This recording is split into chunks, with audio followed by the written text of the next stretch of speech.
Okay. Hi, hello everybody. Welcome to the 5th day of computation, literature and computation. There's been so many days I forgot the title of the conference. Welcome to the 5th day of the literature and computation week at UCLouvain. I'm really delighted to welcome today a brilliant young researcher, Margherita Fantoli, who will be speaking about what's a scientific text, discussing literary genre by using a digital corpus. Margherita is assistant professor, tenure track, of digital humanities at the Faculty of Arts at the KU Leuven. She read classics and studied mathematics, got a bachelor's in mathematics. Her PhD dissertation focused on the study of Pliny the Elder's language and style with the tools developed at the Laboratoire d'analyse statistique des langues anciennes, LASLA, Université de Liège. She now mainly works on the digital processing of Latin texts and the study of the language of technical prose. Margherita, I'm thrilled you accepted our invite, and I'm happy. I was like, this is the icing on the cake, having you giving us the talk that ends the series of talks of this week. So without further ado, please welcome Margherita. Okay, thank you. Thank you very much. As Chris said, my main work during my PhD was studying the language of Pliny the Elder. But here I would like to, let's say, talk a little bit of how it started, because it started with some research questions and some tools that I was given, and the effort of combining, let's say, digital analysis of text with the research questions that I had was a kind of conceptual effort that already gave some results. And I would like to discuss here a little bit the process with you, because I think it's in the topic of the conference. I also must say that there is nothing too fancy, so no language models or very state-of-the-art embedding techniques, anything. It's just old style statistics with nice visualizations, and that's it. But that's also because I was embedded in the LASLA that mainly works at the moment with those tools, and still for instance, for linguistic research, they are, I think, still great. So I will start by introducing, as I said, the context of the research, what data and what tools I had available. And then I will delve into the topic by discussing how did I choose the corpus even before starting to analyze it, and how could I analyze it to answer the questions. And then I will present some of the results and the conclusions that we can derive from these first preliminary things. So it's kind of the first part of my PhD, but I think conceptually relevant. So let's start by Pliny the Elder, that you can see on the left, writing his encyclopedia, and the LASLA. So Pliny the Elder, he lived in the 1st century AD, and he was the author of the first encyclopedia of the ancient world that was called the Naturalis Historia. He claimed himself that this was the first encyclopedia. He said that no one had attempted anything like that. This is quite topical in ancient literature, but as a matter of fact, in this case, it was really a novelty. It was a novelty because there were 37 books dealing from astronomy to stones to animals, anything that could be called, let's say, natural for the time. He said that because it was such a new kind of work, he had to make efforts on many levels. He had to gather information, which of course nowadays is easy, but by that time meant gathering an enormous quantity of scrolls, of papyrus, of books that he had to organize, to take notes from that. He had the slaves that could do that, but I mean, also organizing the work of someone else remained quite a challenge. And on the more conceptual level, it meant also taking this wealth of knowledge that came from all the corners of the Roman Empire and adapting it to the Roman public, which means linguistically, probably translating texts from the ancient Greek, but also on the level of communication strategy. Roman mentality was much different from Greek mentality. Interests were different. Also time had passed. And even from other Latin sources, they wrote maybe for different purposes. So it meant reshuffling all of this and creating a whole new work. So it's in the preface of the Naturalis Historia, he explains all of this, and it's quite interesting to see how he's conscious of the importance also of such a work. But how has this been talked about in the past? If we start to look at the language of Pliny, the discussion over his style and rhetoric has mostly focused first on saying, oh, his writing was horrible. He doesn't write at all as Cicero. Cicero is the great standard from Latin. He imitates, neither he writes as Tacitus. Tacitus was an historian a little bit later than Cicero, but still considered a master of writing. So they would compare Pliny's writing to those authorities and say, well, you see here it does it different. Here it uses these terms, these structures, they were wrong. So it's highly contrastive in, let's say, for a negative. And the conclusions were very bad. And this entails that also the work as such was not studied for a long time. It was dismissed as bad Latin, bad quality text. Then in the second stage, so in the second half of the 20th century, scholars starting saying, oh, but actually that's not a text that you can compare with Cicero or with Tacitus. He was writing something different. That's a technical text, that's an encyclopedia. So we should focus on the technical aspects of the writing. For instance, on the new terms he creates, on the new kind of constructions he uses, as comparing them to other technical texts and seeing what happens.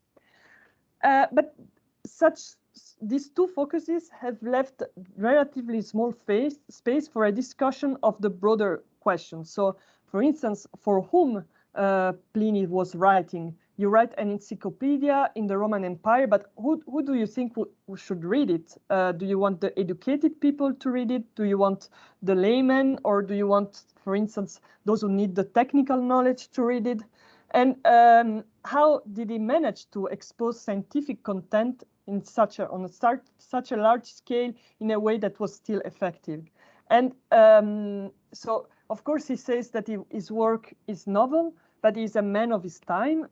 He's a highly educated man. It's reasonable to think that still he had read all the literature and that his writing was somehow influenced. And can we still find this kind of associations with the Latin corpus or not? So to me, these are very interesting questions, and I will explain a little bit later why.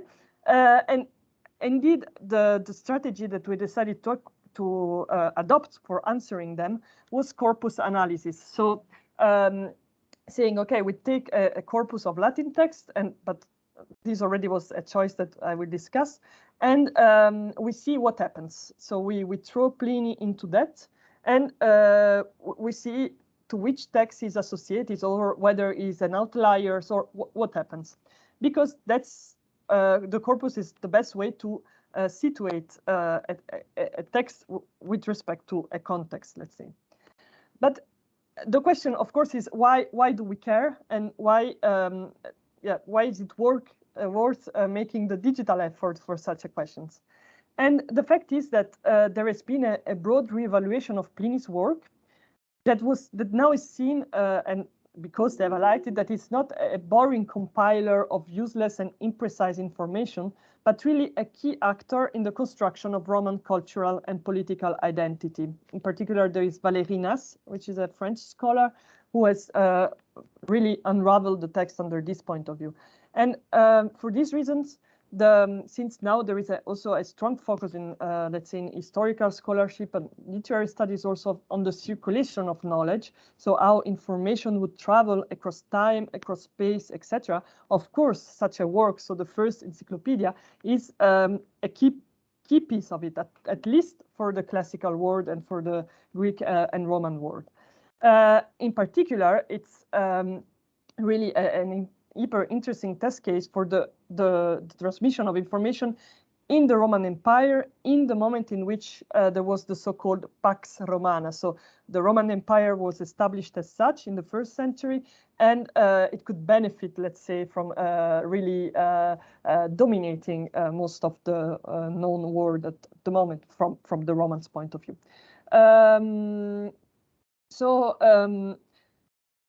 The text of Pliny also brings it from the point of view of those who study really the story of knowledge, a new perspective on the history of humanity, because you are choosing to expose not the wars, the battles, the conquers, but discoveries and inventions and what the nature is revealed to us, which is really a new way, at least let's say content-wise, to see the role of men in the world, and with kind of new methods. So no, for instance, contemporary historians in the Roman Empire would describe large events with adding a lot of interpretation, etc. Pliny would focus on examples, so episodes, fun facts, somehow incredible facts, mirabilia, he calls them, that,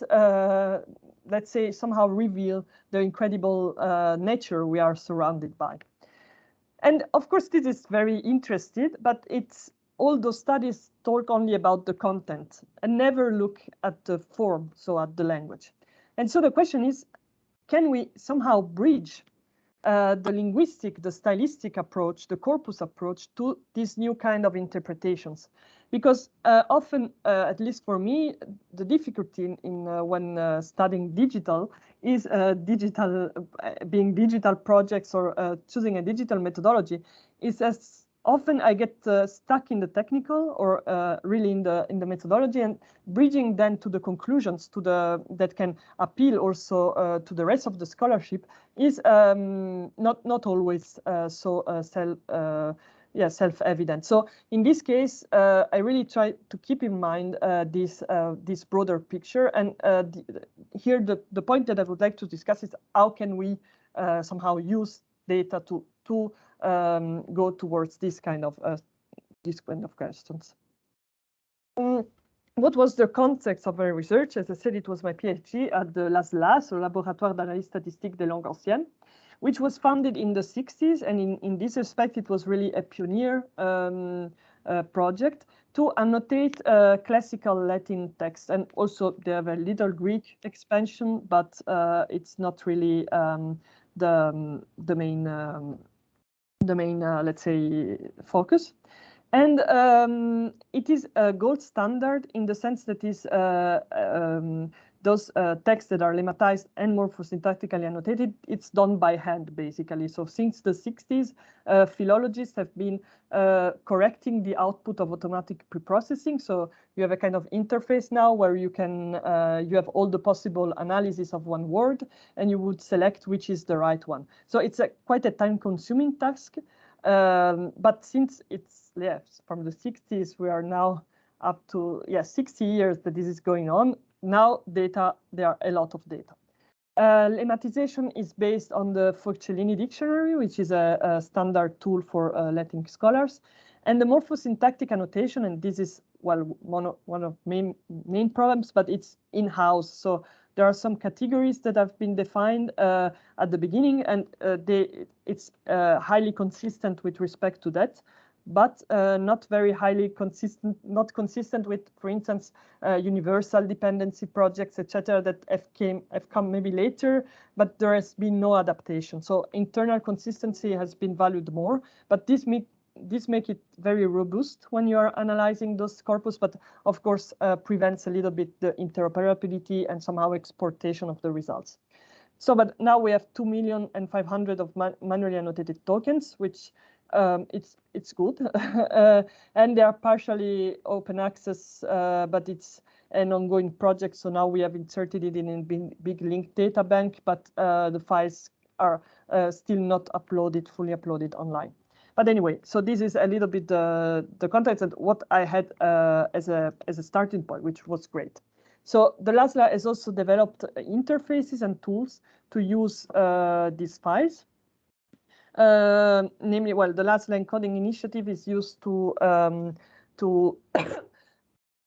annotate the files, whereas Opera Latina and IPEC-BAS-Web to browse them and extract a statistical analysis. In particular, IPEC-BAS-Web is a portal developed by the Université de Liège, de Nice, and they have made an agreement with the LASLA to also have the LASLA linguistical information embedded there, and so you can get a whole set of statistical analysis without needing any coding. And by the way, it's also a great tool for people who might want to use it for other languages, because it's mostly focused on French, but also it has also English, and technically it is language independent. But there are available corpora on it already uploaded, so you can just use them off the shelf. And yeah, you can make a lot of, for instance, complex queries, but also for analysis of the co-occurrences. So what words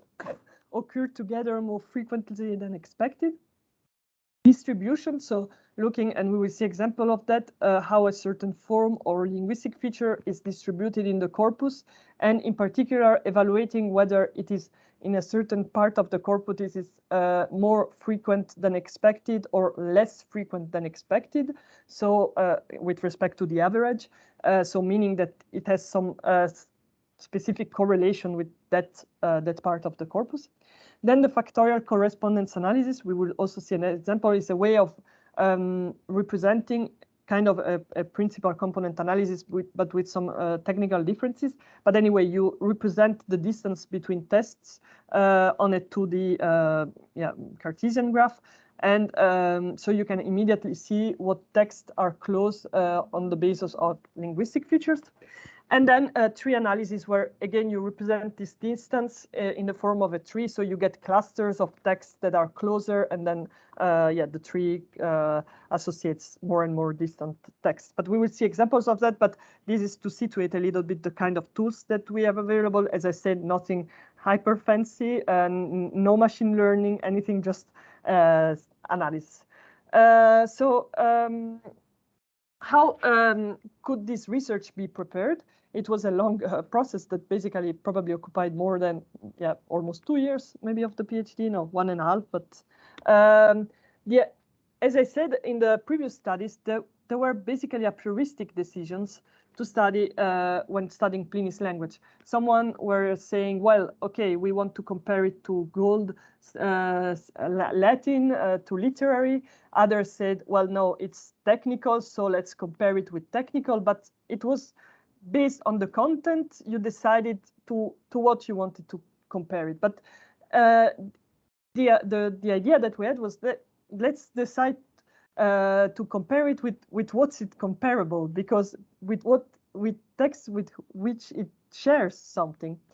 And but the problem was that the LASLA corpus contains mainly literary texts. So of course it would have been biased, because you could not say, okay, this is scientific writing because it associates with other scientific texts, since there were not.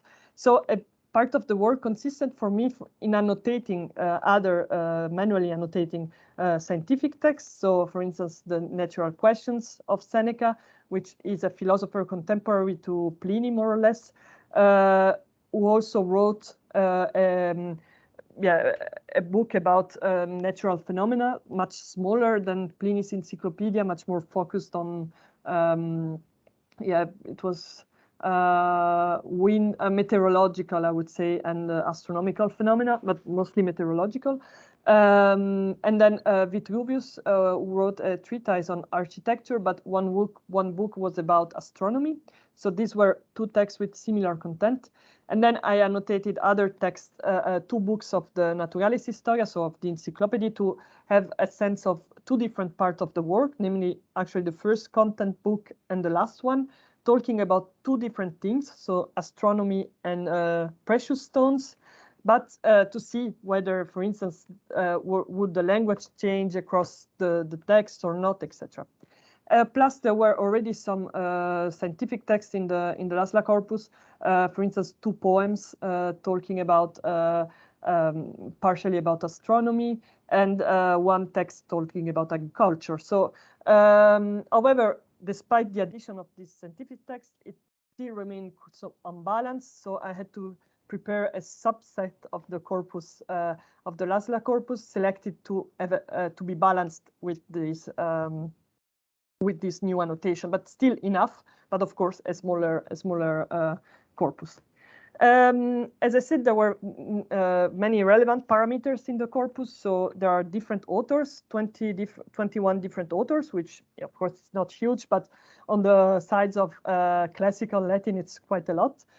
Different literary genre in the very traditional sense. So you could have prose, but also poems. You could have speeches on the one end, but and on the other end, philosophical treatise, also novels, ancient novels, and yes, epistolary works as well. So really a whole set of different texts, but that constitute the canon of Latin literature. And there was quite a diachronical distance from the origin of Latin literature to Pliny the Elder. So say 3rd century, I think 2nd century BC to 1st century AD, so 3 centuries. But after Pliny, there is not much, whereas in Latin literature, there is a lot, but LASLA didn't annotate it. So it is difficult to see, for instance, if some features of Pliny's writing are simply like kind of late Latin features or initial late Latin features. This was a limitation of the corpus. And as I said, there are many different topics treated already among the technical text. You can see quite a difference. So how to process it? Of course, you have this annotation, you have the lemmatization, so you can easily analyze the vocabulary, but to decide of the style, to define the style of writing, of course, also the syntax matters, the discourse, so the broader organization of the text matters, and you have only LASLA annotation. So the lemmatization is perfect for vocabulary, and morphosyntactic annotation allows for, of course, morphological, some syntax, because only limited set of syntactic features are annotated. But then for discourse, there is no annotation explicit. So there is no like introduction or argument structure or anything like that. But in linguistics, there are discourse markers that are studied. So for instance, as in English, yes, for instance, well, let's see, or also, let's say, for example, in fact, etc., that give the structure to your talk. So these can be linguistic features that can be used and that are present, of course, in the text to a little bit sort out the discourse behind. So, but as we will see, it only partially works. A first picture that is offered in IPECBA's web of the corpus is given by the so-called Jacquard distance that calculates for every test a couple of texts the share of a common vocabulary that they have, so the words that both use, and on the contrary, the words that only one text use on the one side. It doesn't consider the differences in frequency, so it doesn't matter if one common word is present only once or 50 times, the result will be the same, but of course this is a limitation of the distance. But so it gives broad thematic different variations in the corpus, and this is the first pictures that come out. So as I see, this is a factorial correspondence analysis. So you look first on the horizontal axis, texts that are on the right and on the left, so are associated, that the main separation is right and left. And then you look on the vertical axis, and there is also some, the stronger, the distance is up and down.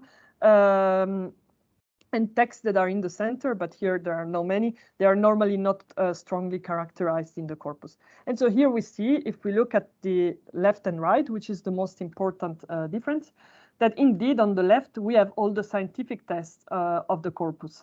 So we have Seneca, these natural questions. We have Plinius twice. We have Lucretius, which is one of the poems on astronomy or nature, not astronomy, philosophical nature in general. The Georgics or Virgil, which is this poem about agriculture, breeding, etc. And then Cato about agriculture, and Vitruvius about this the architecture. We also have surprisingly two one is a novel, one is a comical writing. But what matters is that it's clear, like scientific texts belong together. This is interesting, but of course we say, well, okay, there is some thematic variation in the vocabulary because one is about stones, one is about sky, but still apparently the common things that they have are stronger than their possible similarity with other corpuses in the text. But that's a first result. Yes, there is a scientific vocabulary, there is a thematic identification of this text in the corpus. And indeed, if you look at the tree, this is this tree representation of the same information. You see that the scientific texts again are on the bottom part altogether. This Petronius and Seneca, which are those novels and comical writing, they are there but already slightly separated, so it's quite consistent. This is really the first picture that is provided by Peg-Basweb, but of course we can go further and interrogate it with our own parameters. A very common way to go is to look for the 50 more frequent terms so normally these frequent terms are function words, so conjunctions, prepositions, pronouns, determinants, some very common verbs or adjective. And normally they really give the fingerprint of the author. So in this case, well, I'm not going into the details, but indeed you see that works of the same author are always grouped together, but our scientific writing starts to be really scattered all around the corpus. There is no regularity. They really go from top to bottom, and yeah, nothing is associated together. This starts to give a sign that maybe there is, it's not so straightforward to talk about scientific writing. If you look at the discourse, as we said, so the macro organization of the text, again, you might think, well, yes, scientific texts tend to have all similar structures, similar way of proceeding, at least in the modern vision, contemporary scientific writing, if we think of scholarly writing. But again, if we look at this factorial analysis, there we see that they're clearly in the center, most of them, which means that they have no strong characterization. And if you look at the clustering based on the same data, again, they are scattered all around the corpus. And we see, however, that, for instance, the two books of Pliny here in the center, they are strongly associated together. And this is, we would say, constant. And we also see another thing, that Seneca, so these natural questions that Seneca the philosopher wrote, they're always together with the other philosophical writing of Seneca. So there it seems really that the writing, even though the topic change, it doesn't matter, it sticks with the author. So as I said, yes, the shared vocabulary hints at a common scientific thematic cluster, despite the very different topics treated in the books. But with the 50 most frequently words, there is no some weak association of some of the technical writing, but not on the large scale. Discourse organizer do not strongly characterize scientific texts, and the two books of the Naturalis Historia appear to be associated in general. So now we can move on. So now it will be a little bit boring, but I think it's interesting to really see what the data send out. So if we look at the syntax, now we go a little bit smaller, not the discourse, but how sentence and clauses are structured. There you see that so for instance, how many main clauses or temporal causal clauses are present. Again, scientific writing is scattered around. So we have Seneca on the top, Vitruvius on the top, but then Plinius on the other side, etc.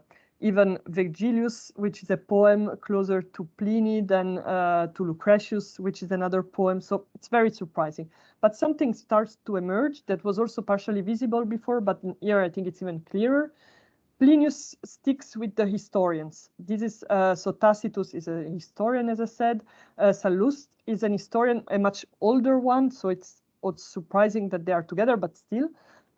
Caesar, of course, is a historian. Livius is an historian. Curtius is an historian. Suetonius is an historian. So it's clear that the bottom part is history with Pliny, and this with the Georgic of Virgil. And on the top part, we have philosophy. There is Seneca, the Consolationes, Seneca Philosophus, Cicero Philosophus. There are philosophical texts of these authors. Also the Dialogus de Oratoribus is a kind of a conceptual debate on on oratory. So this is rather interesting because we see a genre distinction, but scientific texts seem to follow other genres more than having their own independence. And same things if we look at the use of moods. So what kind of verbs are there? Is there indicative, participle, conjunctive, subjunctive? This, of course, depends on how the sentence is structured. So, but it correlates with the kind of sentences you find in the text. And again, our writers, scientific writers, are scattered around.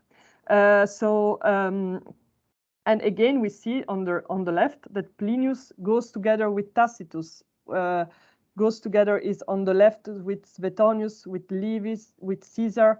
And on the right, again, we have this more, let's say, philosophical text. So again, the same pattern starts to come up.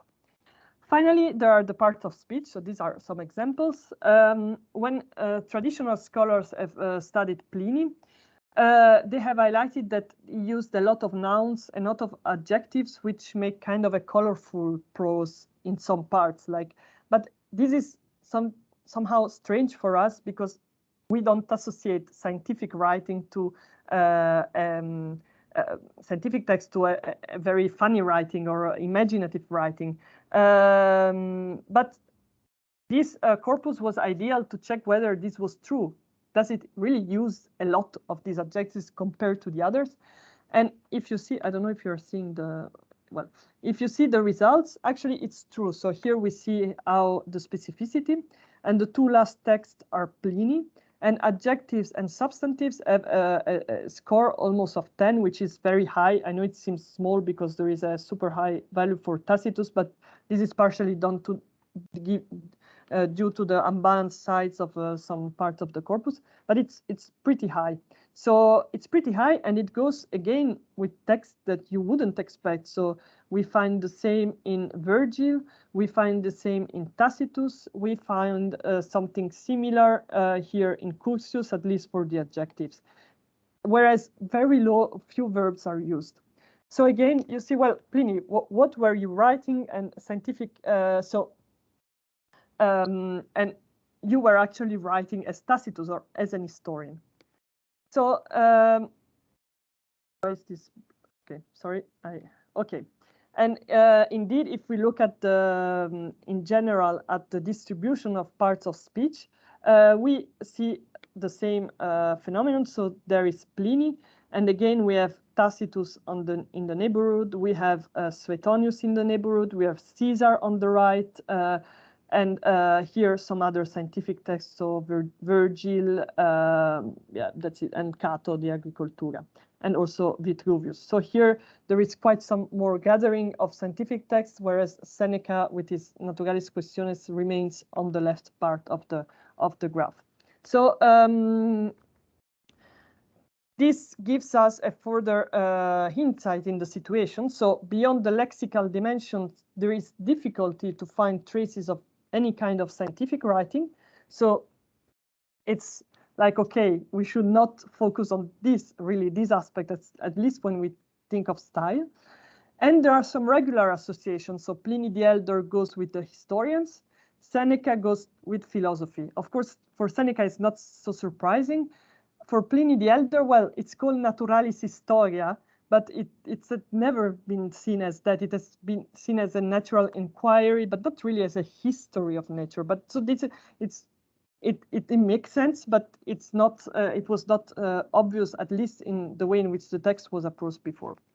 And the two books of the natural historian, even though they write of very different things and were probably written some years apart, quite a few years apart, they still show very similar features. So there is a style of Pliny that we can talk of across the different parts of the work, but it seems to be an historian one.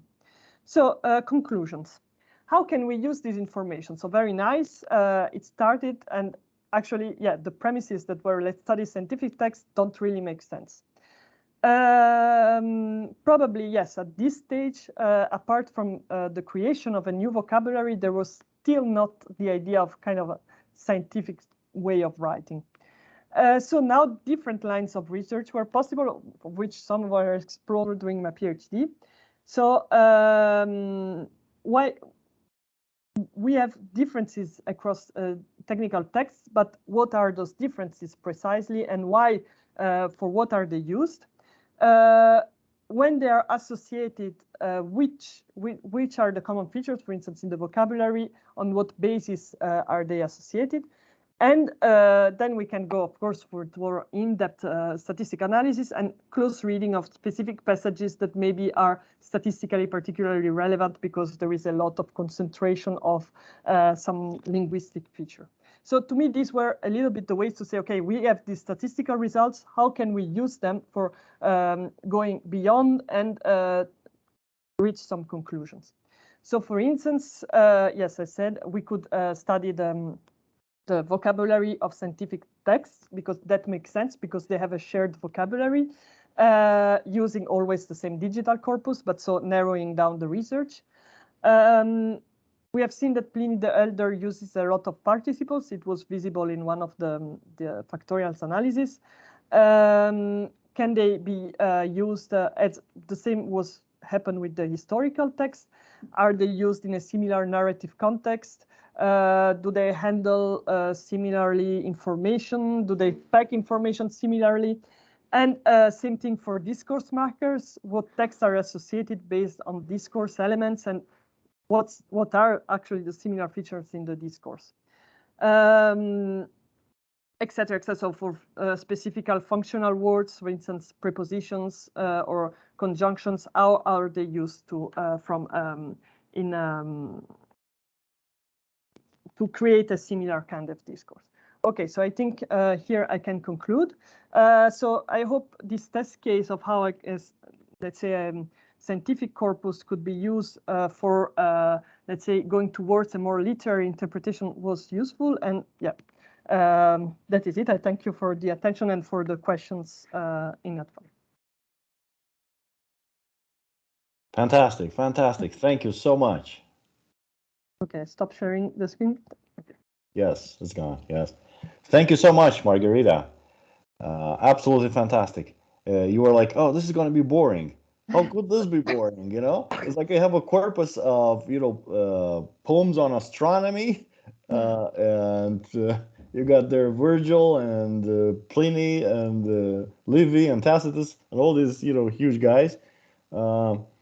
And you've been grappling with their texts so minutely, right? Looking into, so it's anything but boring. Okay, thank you. Yes. Scientific writing normally is, yeah, that's everything say, but it thinks that they are not literary texts, so that's not fun. But yeah, I found it quite. Well, you just said that surprisingly, right? Yes, Pliny's writing is like, humorous and entertaining, right? Yes, it was fun. Right, right. Okay. Any questions or comments or?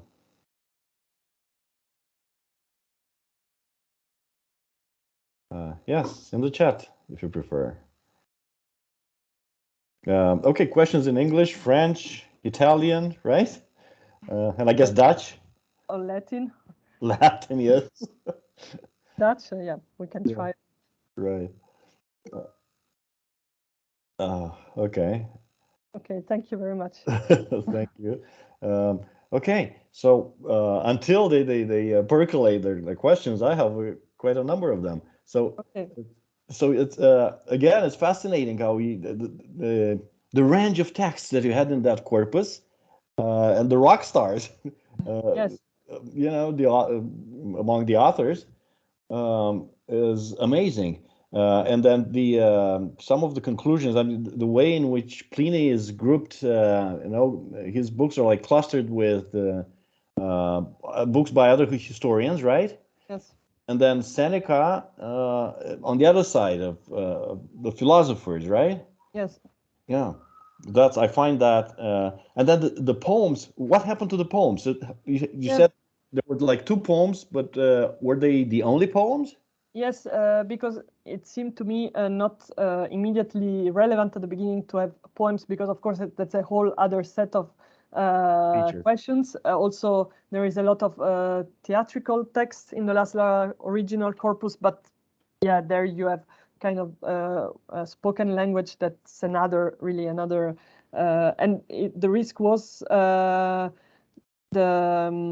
fact that this macro difference, so like poem versus prose, would kind of cancel all the rest, so all the internal difference in terms of statistics.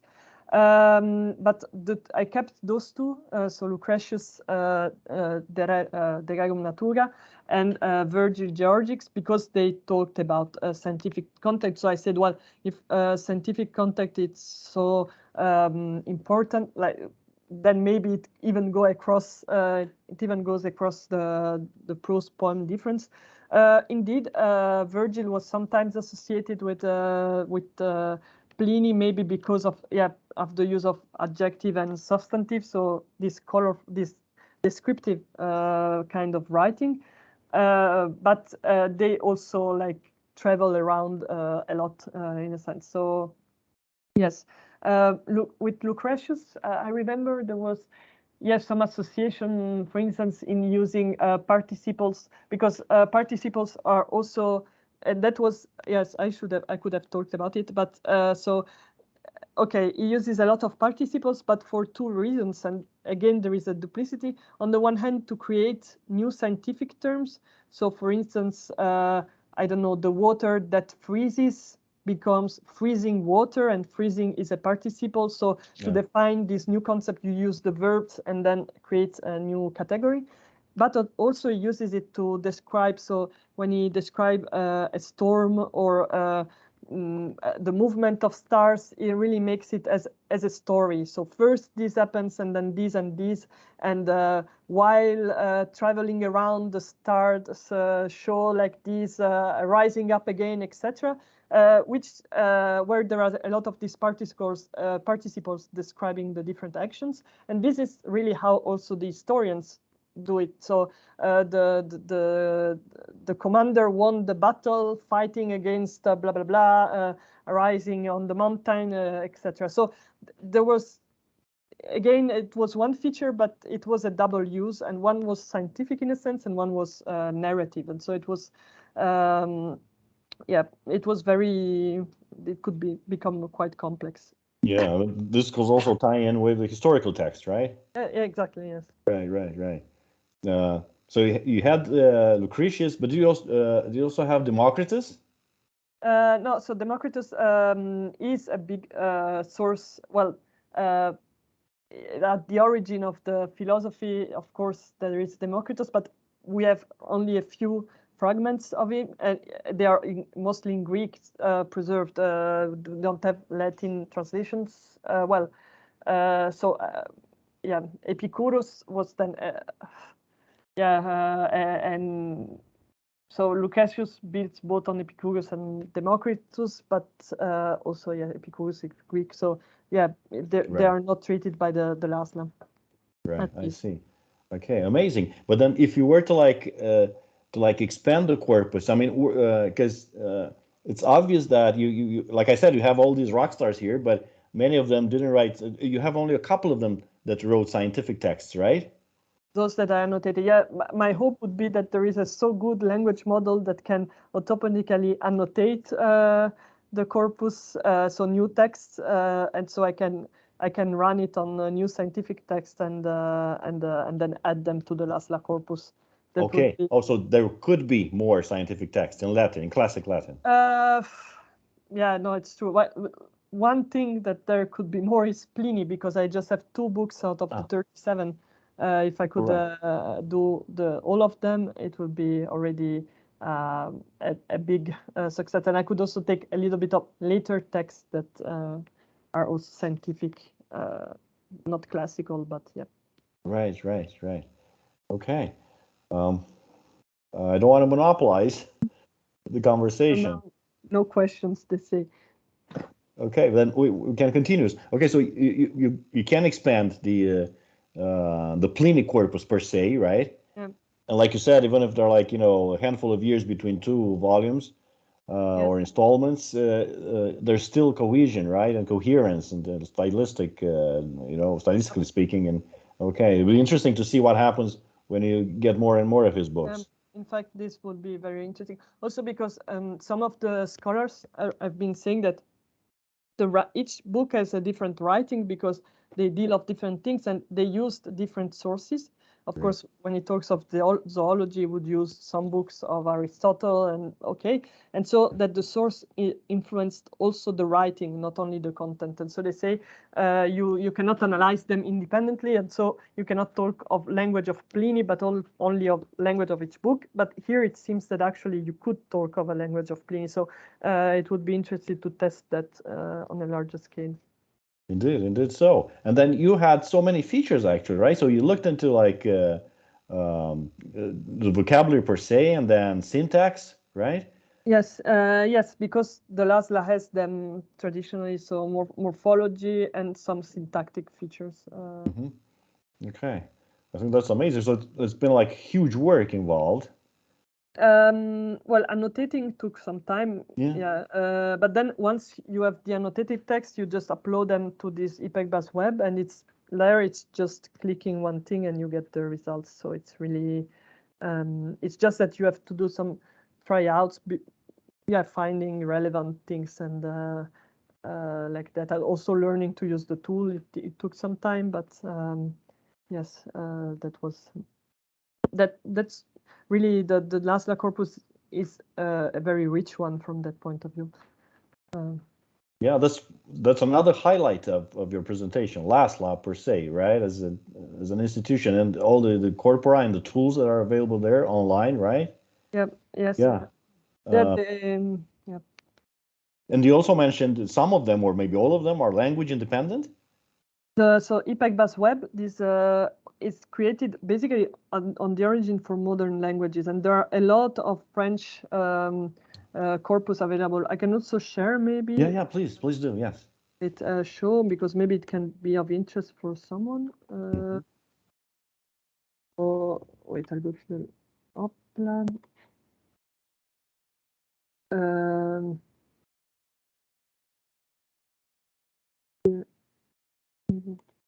Yes. So yeah, as you see here, so IPECBAS is the whole website, and here is the list of text of bases that are available. So if you look at Latin, here is all LASLA, some Greek, and then you have a lot of French, so presidential speeches, but also travel, fiction, De Gaulle, theater, Molière, Proust, Cognel, so it's quite a lot. There is also some English, Queen Elizabeth Christmas speeches, and there is also all the presidential speeches of the US presidents. So that might be interesting. As soon as you start looking at it, you see that Trump really speaks differently from the other. I guess. For instance, if you look at the distribution of great.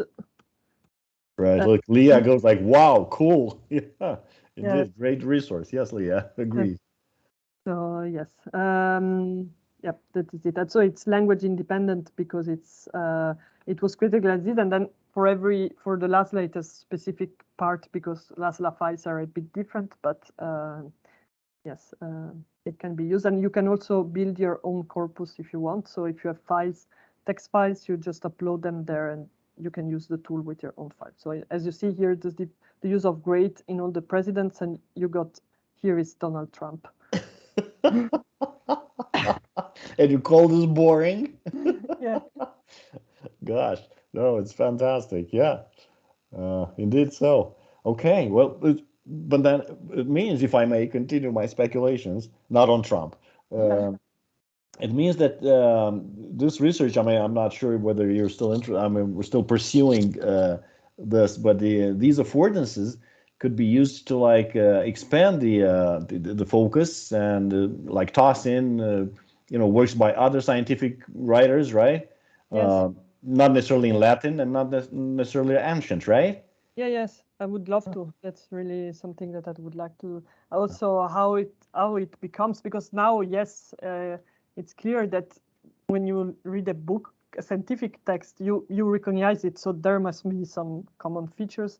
But how did it come to happen? Because already when you read, I've got the impression, at least also scientific texts already of the beginning of the 20th century, there is still like it's much more talkative as a writing that what we have now. It's much sometimes so that something has happened, but when and how, I think it would be nice to explore. If you're interested, we can. Yeah, I think it would be something. Yeah, yeah. But then your focus kind of took you someplace else in the meantime. No, it's well for my own research. I'm still looking at Latin scientific texts, so it's still um, as well. Of course, there I was doing a PhD in Latin linguistics. Basically, now I'm in a DH position, so I have to balance these two aspects. But when I can do my specific stuff, that's it. I see. I see. We all know about that, I guess. Yeah. Yes, exactly. Uh, Leah is saying, I know someone who is also interested in exploring scientific discourse in contemporary climate fiction. Ah, great. That would be very interesting. Yeah, yeah, indeed so. Yep, nice. I don't think she's doing any computational approaches, but could be converted perhaps. That's a good That one. would be Yeah. great. Yes, thank Yeah. Hmm. Okay. Right. Well, this is absolutely to me it's like being like thrown into a whole new universe, but with so many at least hypothetically familiar you. characters and authors that I guess many of us have known since like forever, right? Yeah. Well, translated into English or it doesn't matter. But to see them all together here is to me, it's like a huge feast. Yes. Uh, and it's interesting to see how we're talking about basically or arguably some of the oldest scientific or technical writing texts in the known history of humanity, right? Or at least the Western world, right? Western world, yes. Yeah. Yes, because there were some scientific, but maybe they were focused. Yes, they are the oldest, but before Pliny, they were maybe focused on one topic specifically, where Pliny puts them all together. Right, right, right. So it's like the first encyclopedia, right? Yeah, really the first. Yeah, and Right. the first also that uses this name for his work. So it's yes.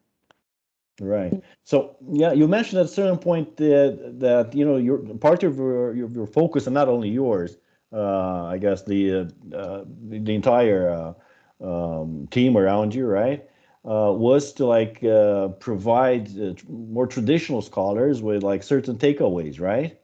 So was there anything that? I mean, for this research, you mean? Yeah, yeah, yeah. Well, or anything related or not. Yes, there is always this goal to use textometric approach somehow to reach also conclusion for literary texts. For instance, for instance, gender in theatrical ancient text or theater ancient text, etc. So yes, there is also some more specific linguistic research ongoing, but yeah, it's not. Let's say it's not very technical, the LASLA research, because as I said, it used quite some traditional approach from computational traditional approach, let's say. But yes, it's interesting to see how it can be used also in by other scholars. And for instance, yes, they are studying how Ovid poems are reused later. Some specific patterns in Ovid poems are found in later also Christian poetry writers, this kind of thing. So it's as a result, it's also relevant for traditional scholars. Wow. Yeah. Another fascinating topic. Yeah. There is a PhD now, I think, on that. Mm-hmm. Great. Yeah. So it looks like you guys are doing some amazing work over there. You're still like both at UCL-Leuven and LASLA, right? Well, I'm affiliated as a research collaborator to the LASLA, but I'm not really working there. But since my research is based goes in that direction, yeah. Yeah, then I still use LASLA files and LASLA tools, let's say. Right. So. Well, I hope many of us will after this talk that infected us with, at least me, infected me with like these incredible insights into the ancient world and writing. And asking this question of like, how would you distinguish such a genre as technical writing while talking about, Pliny the Elder and, tossing in poets like Virgil and now Ovid. That's amazing. I mean, it's like you said, it's not state of the art. I'm not sure it's not, but to me, it's cutting edge. It was like looking into the ancient world. There's so much to learn there, right? And like you said, if you expand the timeline and look into what happened, later on and how the current dominating scientific style came into being and all that. I guess things are going to get even funner to see how from a guy like Pliny the Elder, who's in spite of his pseudonym, right? I'm not sure it's a pseudonym or not. The Elder, that is. The Elder, because he had a nephew. Right. So famous Pliny the Younger, and so to distinguish. I know. But what I'm saying is, I'm not sure Pliny added that particle himself to his name. No, I don't think. That's what I'm saying. Yeah, that's what I'm saying. But in spite of this kind of, what you think of, wrongfully, of course, like it was somebody very sober, a bit, older, right? It turns out that his style is flamboyant, right? It's stylistically very colorful, right? So it would be like really interesting to see how from a really fun, if not also funny, elderly writer, we ended up with a style that's not necessarily that fun anymore, right? Yes. Yeah. Okay. Okay. Thank you very much also for these questions and remarks. Thank you for this talk. I really loved it, and like I said, I will definitely go back to the resources that you presented and your own research into that. And I know you're always looking into really, to me at least, really fascinating stuff. Look, Leah saying thanks, Margherita, and thanks for organizing this. Yes, thank you very much for the invitation also. Bert says the same. Interesting talk. Yes, indeed. So, like I said, it is the icing on the cake of this week-long event of talks on literature and computation, computational approaches to literature, electronic literature, and the like. The very icing will be tonight, huh? So good luck for yes. You tonight. You are talking, no? Yes, I almost forgot. Yeah, we also have one more event tonight at 10 p.m. on Facebook. It's going to be a live stream. Okay.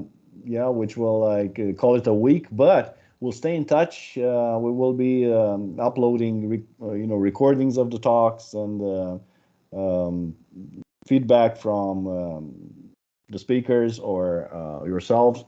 And we'll stay in touch anyway. This is, I'm sure this is a topic, and we tried to frame it this way. And I think that Margherita's talk was like the perfect illustration of that. We framed it in a way that kind of, at least implicitly, asserts that literature can reach into no matter what aspects of our culture and writing in general, particularly on when, you adopt a computational approach, but not only. Okay, thank you so much, Margherita, for this formidable talk. Yes. we'll stay in touch. And like I say, at least you've got a big fan here who's will continue, following your research and your output. And I'm sure I'm not the only one. Okay. Thanks again. See you guys later. Yes, bye. Bye now.